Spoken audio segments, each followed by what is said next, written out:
And then, of course, the Italians sort of came on the scene. They had got John Charles several years before to go to Italy. So they were coming in, they were looking for British players more than anything. The money side was such that, you know, Manchester City, who were prepared to pay that, but, you know, Italy, you can imagine Italy conjures up all sorts, doesn't it? You know, like lovely weather, and don't forget we were single as well. And, you know, the food and the wine and all that.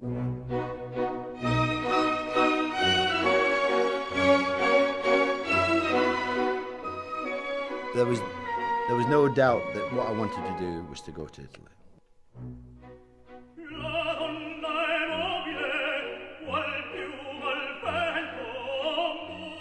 So I landed up at Torino with Joe Baker, who came from Hibs. It was fantastic. I couldn't believe the welcome we got in the Torino airport. That there must have been about 10,000 fans there, and I says, what the hell are these guys doing here?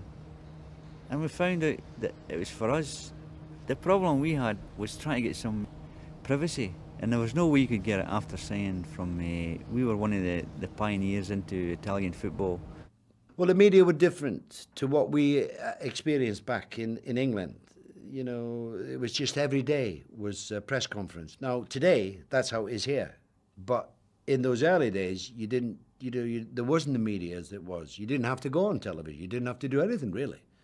But over there, you did. And it was a long process because, of course, we didn't speak Italian. So everything was done.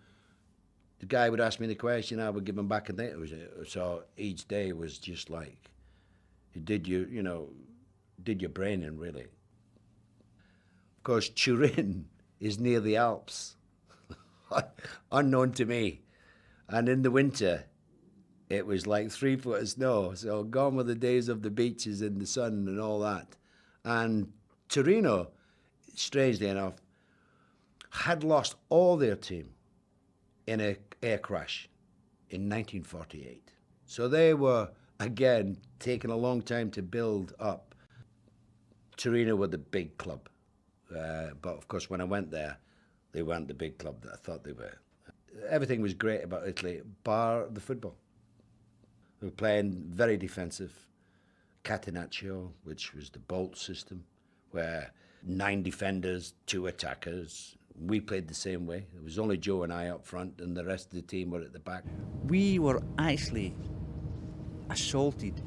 Serious assault was happening on the football field with Denis and myself. Serious assault. Now, I'd never been sent off in a game in my life before I went to Italy. In the first game I played in Italy, I was sent off. Denis went to take a throw-in once, and he came back with half a jersey on. They caught him through the bad wire at the back of his shirt and tore the jersey off his back. And he came back to me and says, Joe, what are we doing here? I said, Denis, we'll have to put up with it now, son. I said, we're here, we've signed a contract. We weren't used to training all day either. This was another thing. You know, there was a lot of things. Different culture. Plus the fact we were too young. In today's world, 21-year-old is he knows a lot. 21 in those days, we were just boys, really. I suppose, like in life, you know, things look greener on the other side. They're not always that. Enjoyed everything else about Italy. The people were lovely. The football was awful. I'd come back to Manchester with the Italian league when I played for Italy. I played for the Italian league, and of course, Samat. It was at Old Trafford anyway. And Samat said, how's things going over there? I said, well, to be fair, not as good as I thought. You know, it's very defensive and blah, blah, blah.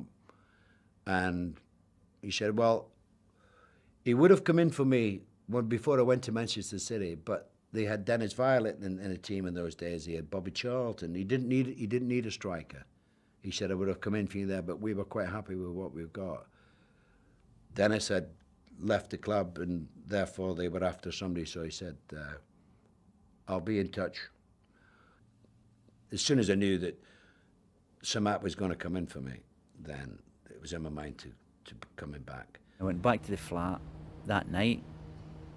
No Denis. Wardrobe closed, wardrobe empty, no clothes. He'd done a runner. It turned out to be the most expensive runner in football history. Within a week, Denis was signing for Manchester United as Britain's costliest player. In those days, £115,000 was easily the most any English club had forked out for a player. There weren't many clubs who could afford that type of money. Sounds nothing now, but at the time was a lot of money. I was quite fortunate that they could have afforded to pay that, because otherwise I wouldn't be coming back.